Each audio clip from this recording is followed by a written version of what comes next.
17 run से जीत। कुछ ज्यादा ही ट्राई आउट और टेस्टिंग नहीं चल रही थी उमेश यादव? मुझे तो नहीं लगा कि इतना कोई ट्राई आउट या टेस्टिंग चल रही थी, बिकॉज एक ही चेंज था आज जिसमें अक्षर पटेल बाहर बैठे थे और वाशिंगटन सुंदर को चांस मिला है। बट एज अ इंडिया के लेवल की बात की जाए तो 176 आपने 200 के क्लोज रन बनाए और 176 सामने वाली टीम ने बनाए, तो मुझे लगता है कि इंडिया के लेवल से थोड़ा ज़्यादा रन बना दिए उन्होंने।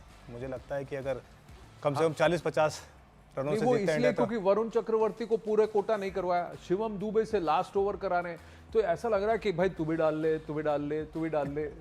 ऐसा तो नहीं हो रहा? नॉर्मली लीग का लास्ट मैच था, आप ऑलरेडी क्वालिफाई हो चुके हैं, तो कभी कभी होता है कि आप ट्राई आउट करते हैं कि हाँ इसका कोटा पूरा करा लेते हैं। वरुण ने विकेट निकाल लिए थे और दूसरे बॉलर भी ट्राई आउट हो जाते हैं कि हाँ कैसा डाल रहे क्या है। तो मुझे लगता है कि उस चक्कर में जैसे कि दुबे जी ने भी ओवर डाले हैं, उनको थोड़े रन गए, बट सबको ओवर दिए गए। हार्दिक ने भी 19th ओवर डाला, बुमराह ने भी आज 3 ओवर डाले हैं। तो अभिषेक ने गेंदबाजी की। हाँ अभिषेक ने भी बॉलिंग की। तो मुझे लग रहा है कि सब चल रहा था कि सबको पता था कि क्वालिफाई हो चुके हैं, मैच तो जीत ही रहे हैं, तो सबका ट्राई आउट हुआ था। और कि ड्यू में कैसी बॉलिंग करनी पड़ती है, क्योंकि अहमदाबाद में साउथ अफ्रीका के खिलाफ यहीं पे मैच होना है 22 तारीख को। श्रीशांत, आपको नहीं लगा थोड़ा सा कैजुअल हो गए बहुत ज़्यादा?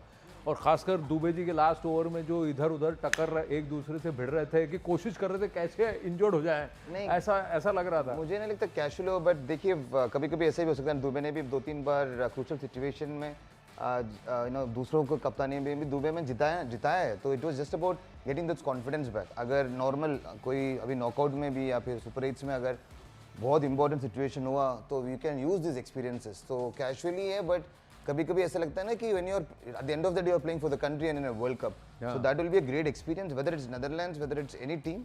It is good to see that Surya Kumar is experimenting, because हमारे टाइम पे होते थे क्या किसी को रेस्ट करवा के किसी को देते थे। You need to have rotational system. अच्छा है कि रोटेशन सिस्टम नहीं चल रहा है, बट जो खेल रहे हैं उनको मौका मिल रहा है। अगर अभिषेक भी हो, at the end of the day Mahi भाई इज बोल्ड, इवन माही भाई has bowled in certain matches. तो मुझे लगता है it's all matter of having that faith and belief, and at the end of the day cricket is entertainment, तो थोड़ा entertainment भी हुआ। हाँ, क्या कहेंगे संजय आप? नहीं, गुड गेम फॉर इंडिया। और जो वॉशी को जो मौका मिला वॉज राइट, क्योंकि देखना है उनको भी। और थोड़ा बेंच स्ट्रेंथ को टेस्ट किया, रिंकू को रखा टीम में, तो team selection was good. And bowling थोड़ा सा I think they just gave a little bit of confidence to all these names mention, तो वो सही था। लेकिन इस पिच के ऊपर और ज़्यादा रन बनने चाहिए थे। और मेरे लिए एक ही चीज़ जो मैंने देखी वो सूर्या तिलक वर्मा की जो पार्टनरशिप थी 110 के स्ट्राइक रेट से जो चल रही थी, वो थोड़ा सा मुझे लगता है गौतम गंभीर उनको बिठाएंगे और कहेंगे कि थोड़ा ज़्यादा ही डिफेंसिव खेले आप। हाँ, इस पर थोड़ा सा हमने कुछ आंकड़े निकाले हैं कि सूर्य कुमार यादव ने कैसे खेला है। अब हम जरा उस पर आएंगे, जैसे ही वो आंकड़े स्क्रीन पर आते हैं उस पर थोड़ा लंबी बात करेंगे। तो क्या हुआ है कि आनंद, वो 77 for 6 जो हुआ यूएस के खिलाफ, उसके बाद सूर्या ने थोड़ा स्टेडी खेला, which made a lot of sense। ये देखिए ये इनका सूर्य कुमार ने जब यूएसए के खिलाफ खेले थे, तो ये मैं बताता हूँ क्या हुआ कि पहले स्टेडी खेले, उसके बाद वो मेकअप किया उन्होंने। करेक्ट, क्योंकि उनका बल्ला बाद में चला, लेकिन उसके बाद अगर आप ये अगर आप स्ट्राइक रेट देखें 171 का था। उसके बाद अगले मैच का अगर आप देखेंगे तो उसके बाद से सारे मैचेस में उनका स्ट्राइक रेट गिर रहा है, 110-120 के आसपास है। ये देखिए, ये 110 है पाकिस्तान के खिलाफ। करेक्ट। सो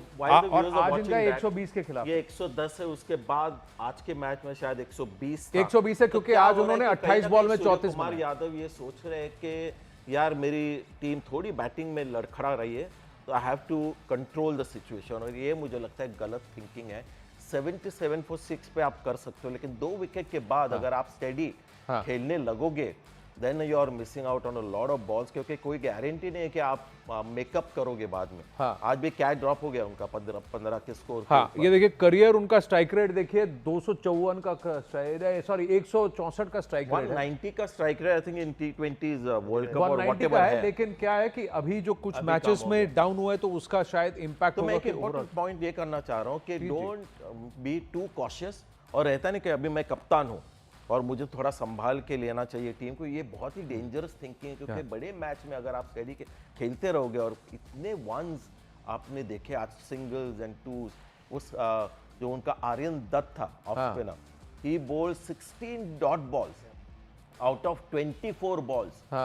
ये थोड़ा ज्यादा ही डिफेंसिव हो गया और मुझे लगता है ही मस्ट स्टार्ट ट्रस्टिंग उसके बाद जो बैटर्स आ रहे हैं, क्योंकि आज देखा हमने कि हार्दिक पांड्या थे, शिवम दुबे, रिंकू सिंह को 2-3 बॉल मिले, वॉशी को तो बैटिंग ही नहीं मिली। हाँ। तो ओवर कॉशियस ये जो होता है ना, विराट कोहली भी करते थे, एक एक करके ऐसे सोचते थे कि मेरे ऊपर डिपेंड है ये मैच। अगर T20 में अगर आप ऐसा सोचोगे, it's a very very dangerous approach. देखिए यही बात अगर तिलक वर्मा के भी नंबर्स अगर आप देखें तो ये जो दो हैं, ये जब भी साथ में आते हैं ना तो ये धीरे धीरे खेल रहे हैं। ये 110 की ही स्ट्राइक रेट के आसपास ही खेल रहे हैं। एक्चुअली तिलक वर्मा का भी स्ट्राइक रेट उतना ही है, आप देखें 114 का, ये आज का भी 114 है, पिछले मैच में भी इनका 112 का स्ट्राइक रेट। तो ये दोनों ऐसे ही खेल रहे हैं। क्या ये सही नीति है? आप संजय से एग्री करते हैं, डिसएग्री करते हैं मोंटी? नहीं, आई थिंक क्या है ना, असर पैता है ना जब ओपनिंग बैटिंग अच्छी नहीं जाती है। अभिषेक शर्मा देखिए पाकिस्तान के खिलाफ 104 था, आज 112 है। हाँ जी, ये पहली ओवर में वो आउट होते हैं। फिर अभिषेक शर्मा जब तिलक वर्मा का आप देखते हैं, वो भी अच्छे अंदाज से जैसे खेलते थे इस तरह से नहीं खेल रहे हैं। उसके जो पैर अभी पिच के ऊपर जमे नहीं रहते, ये प्रॉब्लम है। तिलक वर्मा और अभिषेक शर्मा, ये दोनों की अभी पारी अच्छी नहीं चल रही है ये विश्व कप में। या कहीं इनको ऐसा रोल तो नहीं दिया गया आपके हिसाब से कि भाई तुम आसपास, तुम्हारे आसपास लोग मारेंगे, तुमको थोड़ा एंकर का ये खेलना है? देखिए तिलक वर्मा ओवरऑल T20 में उनका स्ट्राइक रेट 142 का है, लेकिन इस टूर्नामेंट में ये कभी भी 120 से ऊपर नहीं गए स्ट्राइक रेट में। नॉर्मली मुझे नहीं लगता कि ऐसा कोई इनको टारगेट या एंकरिंग दी गई हो कि आप जाओ और आराम से खेलो, अपना टाइम लो। मुझे लगता है कि इसके पहले जो सीरीज़ हुई हैं उसमें आप देखोगे तिलक वर्मा ने काफ़ी अच्छी बैटिंग की है, इन्हें कम बॉलों में ज़्यादा रन बनाए हैं उन्होंने, उनमें वो क्षमता है, वो 20-25 बॉलों में 50 रन बना सकते हैं। बट वर्ल्ड कप में आने के बाद लास्ट 2 मैचों में 3 मैचों में मैं देख रहा हूँ, जब से वो इंजरी से वापस आए हैं उसके बाद तो उन्होंने स्टार्ट अच्छा किया था, बट ये वर्ल्ड कप में थोड़ा सा मुझे लग रहा है कि कहीं वो अपनी इनिंग को स्टडी करने जा रहे हैं या थोड़ा टाइम ले रहे हैं। बट उसमें क्या हो रहा है, वो कोशिश तो कर रहे हैं बट उनके रन नहीं आए।